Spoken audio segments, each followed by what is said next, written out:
액션 let's go 저 건물을 찾으러 Assalamualaikum warahmatullahi wabarakatuh. Baik, di sini kami dari kelompok 4 ingin membuat video proyek IPAS tentang uang konvensional dan uang elektronik. Pertama-tama, perkenalkan nama saya Keisha Aprilia Pravini dari absen 13.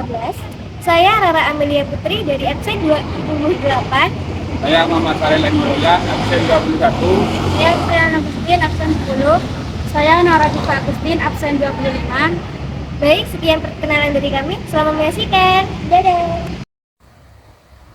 Baik, sebelum melakukan pembayaran menggunakan uang konvensional, di sini saya akan menjelaskan terlebih dahulu apa itu uang konvensional. Nah, jadi uang konvensional adalah bentuk uang fisik seperti kertas dan koin yang digunakan untuk transaksi sehari-hari. Contohnya uang kertas, uang logam, cek, dan uang giral yang disimpan di bank.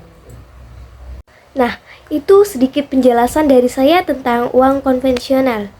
Selanjutnya, mari kita lihat pembelian menggunakan uang konvensional.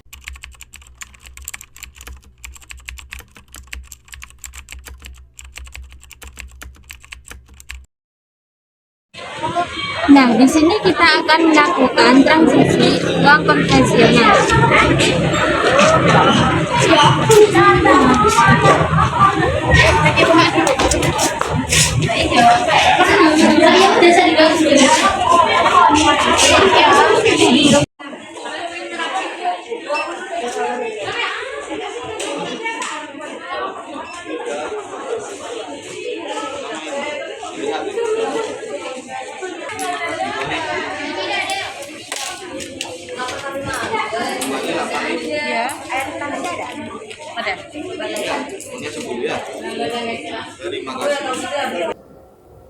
Nah, di video sebelumnya teman saya sudah melakukan pembayaran menggunakan uang konvensional.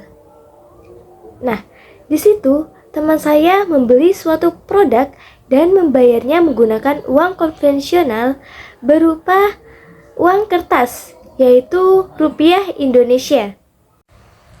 Nah, sebelum melakukan transaksi menggunakan uang elektronik, di sini saya akan menjelaskan tentang uang elektronik terlebih dahulu. Nah, uang elektronik adalah bentuk uang digital yang digunakan untuk transaksi elektronik. Contoh, kartu prabayar seperti kartu M-Money, dompet digital seperti GoPay, OVO, dan lain-lain, dan transfer bank elektronik. Nah, itu sekian penjelasan dari saya tentang uang elektronik. Nah, selanjutnya yuk kita lihat gimana cara kita bisa melakukan uang elektronik.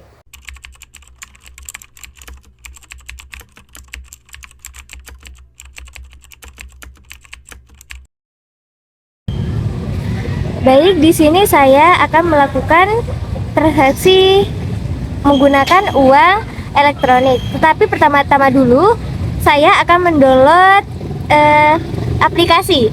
Di sini saya menggunakan aplikasi GoPay. Pertama-tama, jika kalian tidak mempunyai aplikasi GoPay, maka kalian harus mendownloadnya terlebih dahulu.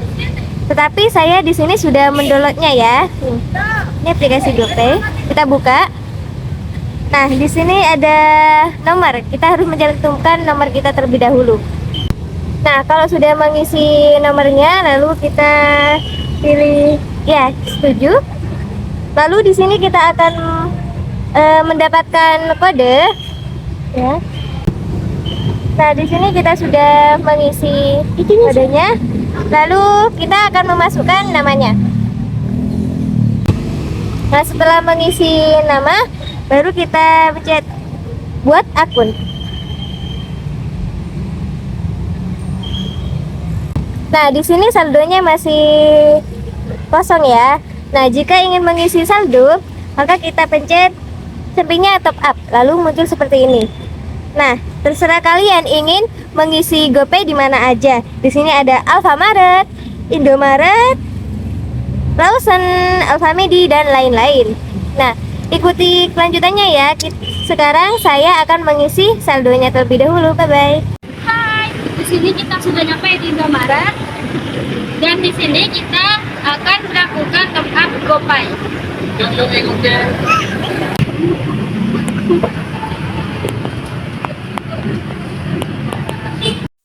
Nah, karena kita akan top up di GoPay, nah jadi kita akan mengetik GoPay terlebih dahulu. Nah, di situ ada GoPay, kita klik. Lalu di situ ada jenis transaksi dan kode pembayaran.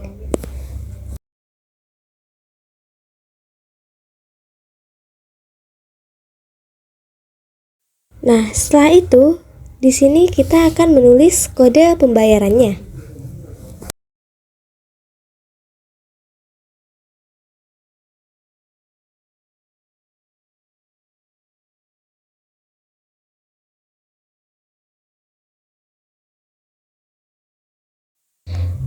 Setelah selesai menulis kode pembayaran, lalu lanjut.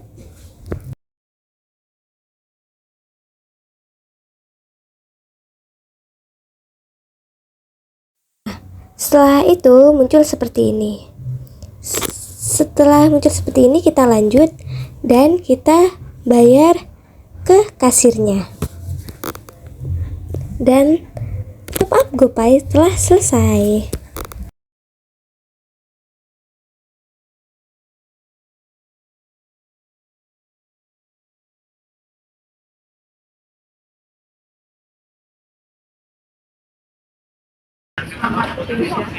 Ya.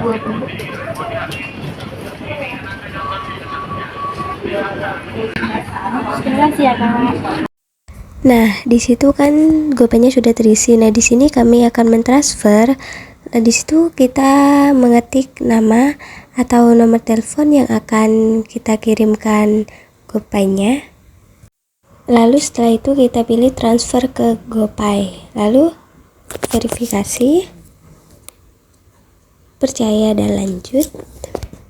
Di situ kita tulis berapa yang akan dikirimkan. Setelah itu review transfer, lalu pilih GoPay. Nah, kita pilih transfer.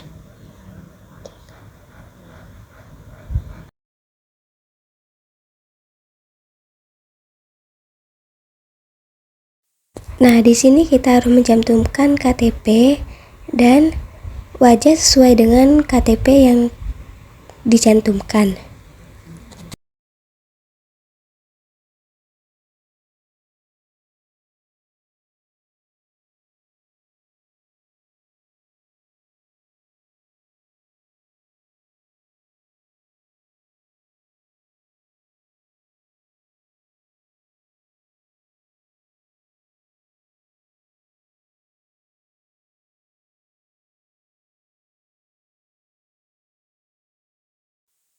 Setelah selesai, kita tunggu beberapa saat.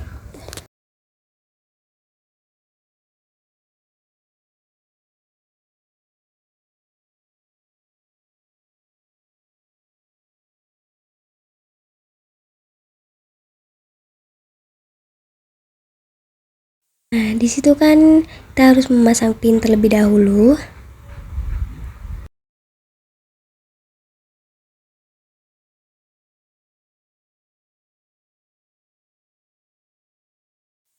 Nah, jika sudah memasang PIN, di sini kita akan mendapatkan kode.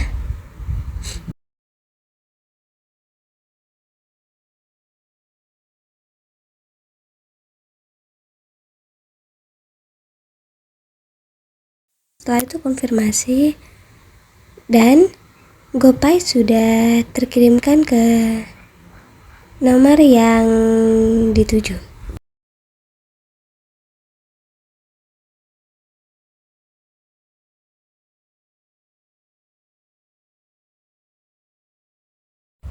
Nah, di video sebelumnya kelompok saya sudah melakukan registrasi, pengisian saldo, pembayaran transaksi, dan pengiriman uang pada pengguna uang elektronik berbasis aplikasi.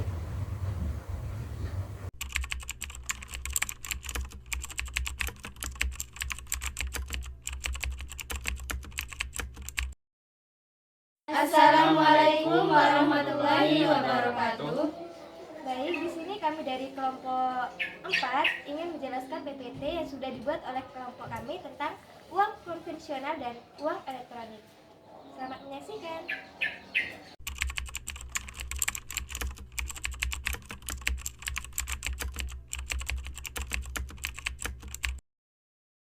Pilihan uang konvensional. Penggunaan uang konvensional seperti uang kertas dan logam memiliki beberapa kelebihan. Yang pertama, tangible dan mudah dipahami. Uang konvensional memiliki bentuk fisik yang nyata sehingga mudah dipahami dan diterima oleh semua kalangan, termasuk mereka yang tidak memiliki akses atau pengetahuan tentang teknologi.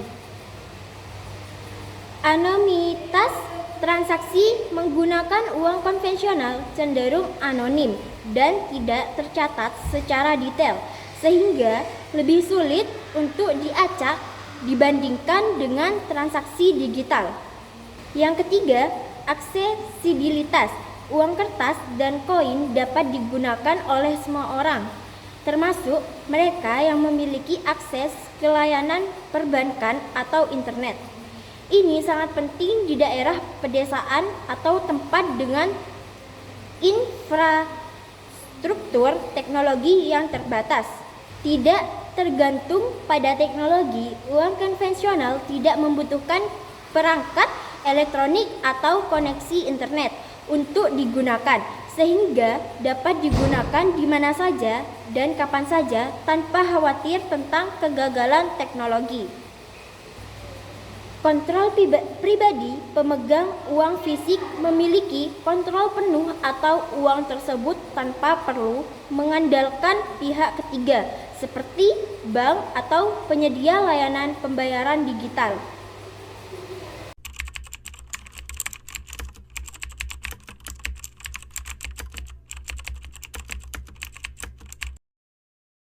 Risiko kehilangan dan pencurian uang fisik rentan terhadap kehilangan, pencurian, dan kerusakan fisik. Sekali hilang atau dicuri, uang tersebut tidak dapat dikembalikan. Tidak efisien untuk transaksi besar. Membawa sejumlah uang besar fisik untuk transaksi besar tidak praktis dan beresiko. Transaksi besar juga dapat memerlukan verifikasi yang lebih rumit untuk menghindari uang palsu. Biaya penyimpanan dan pengamanan. Menyimpan sejumlah besar uang fisik memerlukan biaya tambahan untuk pengamanan, seperti berangkas atau layanan keamanan terutama bagi bisnis. Produksi dan pemeliharaan, pembuatan, distribusi, dan pemeliharaan uang fisik kertas dan koin memerlukan biaya yang cukup besar. Uang kertas dan koin juga memiliki umur terbatas dan harus diganti secara berkala. Pembatasan geografis. Uang konvensional biasanya hanya berlaku di dalam suatu negara atau wilayah tertentu. Penggunaan di luar negeri memerlukan penukaran mata uang yang bisa menimbulkan biaya dan ketidaknyamanan.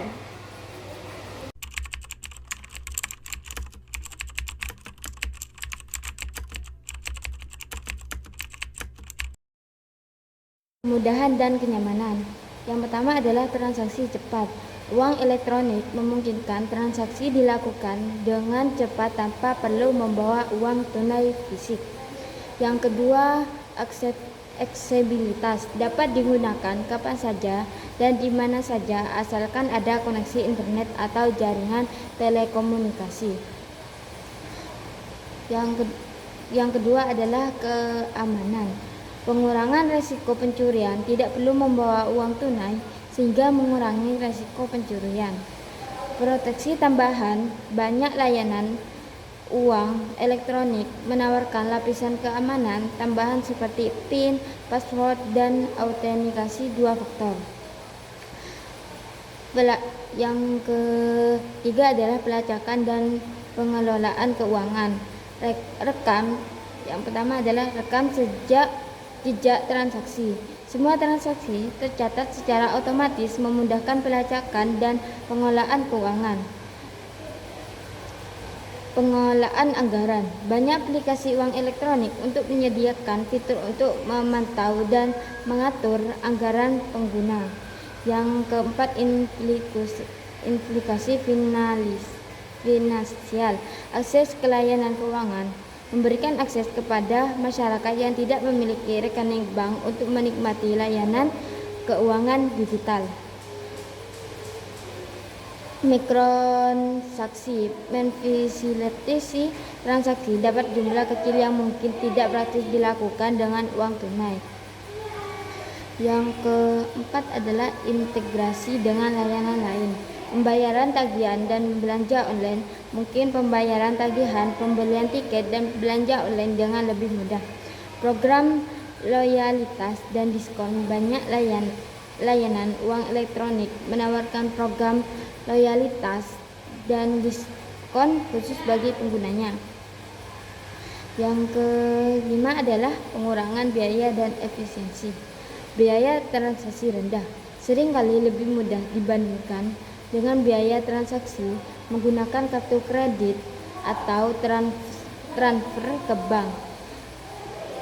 Efisiensi operasional mengurangi kebutuhan akan kas fisik dan proses manual sehingga lebih efisien dalam jangka panjang.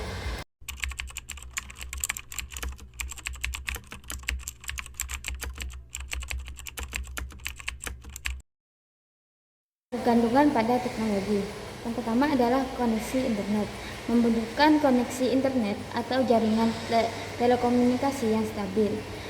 Yang kedua adalah kerentanan teknologi terhadap gangguan teknik, kesalahan sistem, atau kegagalan jaringan. Keamanan dan privasi. Yang ketiga adalah risiko peretasan. Uang elektronik rentan terhadap peretasan dan pencurian data jika tidak diulangi dengan baik. Yang ketiga adalah privasi data. Informasi pribadi dan data transaksi dapat dieksploitasi jika terjadi pelanggaran privasi. Keterbatasan penggunaan.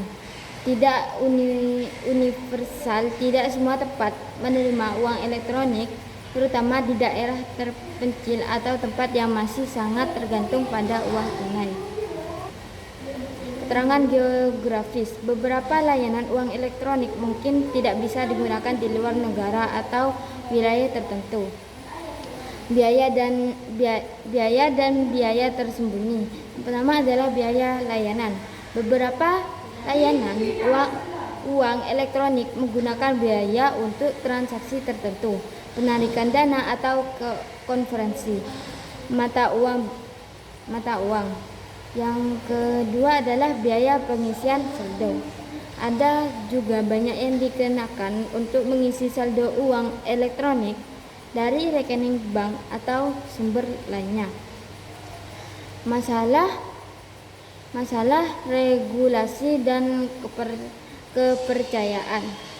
Yang pertama adalah regulasi. Regulasi uang elektronik bervariasi di setiap negara dan bisa berubah, mempengaruhi stabilitas dan keandalan layanan.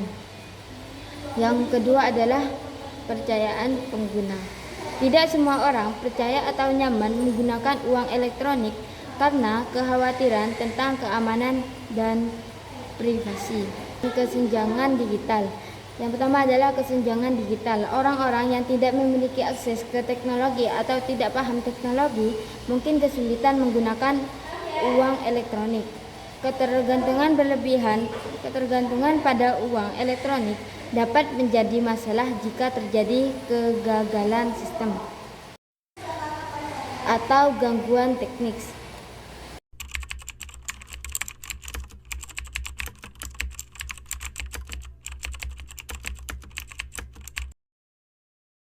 Penggunaan uang elektronik memerlukan sistem keamanan yang ketat untuk melindungi penggunaan dari berbagai ancaman seperti pencurian data, penipu, dan akses yang tidak sah. Berikut adalah beberapa sistem keamanan yang biasanya diterapkan dalam penggunaan uang elektronik. Enkripsi data.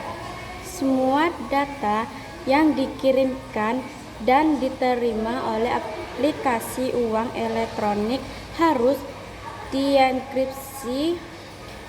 Ini melibatkan penggunaan teknologi sistem SSL atau TLS untuk memastikan bahwa data tidak dapat dibaca oleh pihak ketiga selama transmisi. Autentikasi tanda atau voucher authentication untuk meningkatkan keamanan. Pengguna harus melalui proses autentikasi ganda. Selain memasukkan password, pengguna mungkin diminta untuk memasukkan kode OTP yang dikirimkan melalui SMS atau aplikasi autentikasi. Tokenisasi sistem keamanan dalam penggunaan uang elektronik. Tokenisasi adalah proses mengganti data sensitif seperti nomor kartu kredit dengan token unik yang tidak bisa digunakan di luar konteks transaksi tertentu. Ini membantu melindungi informasi pengguna jika terjadi kebocoran data. Pemantauan aktivitas. Sistem uang elektronik biasanya memiliki mekanisme untuk memantau aktivitas pengguna. Transaksi yang mencurigakan, seperti transaksi dalam jumlah besar atau pola transaksi yang tidak bisa, dapat memicu peringatan atau pembatasan otomatis. Batasan akses. Aplikasi uang elektronik membatasi akses berdasarkan perangkat dan lokasi. Jika ada upaya untuk mengakses akun dari perangkat atau lokasi yang tidak dikenal, sistem akan memerlukan verifikasi tambahan atau bahkan memblokir akses. Keamanan aplikasi. Pengembangan aplikasi uang elektronik harus mematuhi praktik keamanan terbaik, termasuk penggunaan teknik pengkodean yang aman, penguji keamanan aplikasi, dan pembantu rutin untuk menambah kerentanan. Proteksi penipuan. Sistem uang elektronik menggunakan algoritma dan pembelajaran mesin untuk mendeteksi dan mencegah penipuan. Ini termasuk deteksi pola perilaku yang tidak bisa dan pemblokiran transaksi yang mencurigakan. Audit dan kepatuhan. Perusahaan yang menyediakan pelayanan uang elektronik harus mematuhi regulasi dan standar keamanan yang ditetapkan oleh otoritas keuangan. Ini termasuk audit rutin dan sertifikasi seperti PCI DSS. Kebijakan penggunaan. Penyediaan layanan uang elektronik juga memberikan edukasi kepada pengguna tentang pentingnya menjaga keamanan akun mereka, seperti tidak membagikan informasi login dan menggunakan password yang kuat dan unik. Recovery plan. Sistem harus memiliki prosedur untuk pemulihan akun diakses secara tidak sah. Ini termasuk verifikasi identitas, penggunaan melalui berbagai metode untuk memastikan bahwa pemulihan akun dilakukan oleh pemilik sah.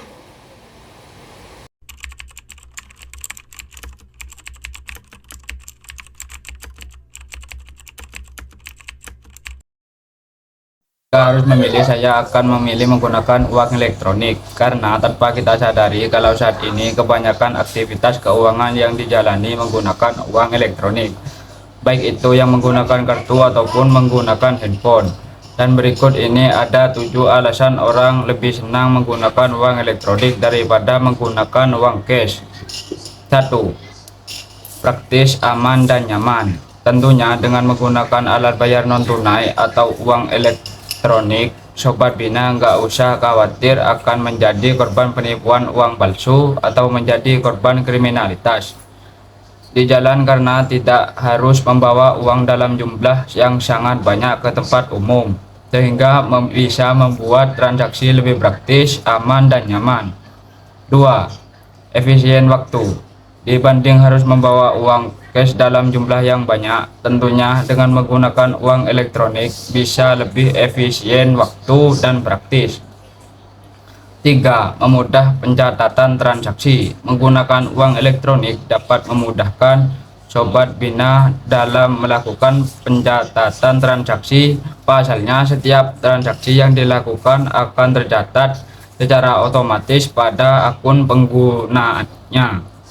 Tidak berhenti sampai di situ, Sobat Bina juga bisa mendaftarkan notifikasi transaksi untuk membantu mendeteksi transaksi yang tidak dilakukan. 3. Banyak promo. Banyak merchant yang memberikan promosi secara menarik untuk dapat mendorong masyarakat berbelanja dengan menggunakan uang elektronik, dan hasilnya banyak yang memanfaatkan promo tersebut, apalagi jika ada momen yang spesial seperti ulang tahun atau momen lainnya. 4. Gak perlu pusing minta uang kembalian.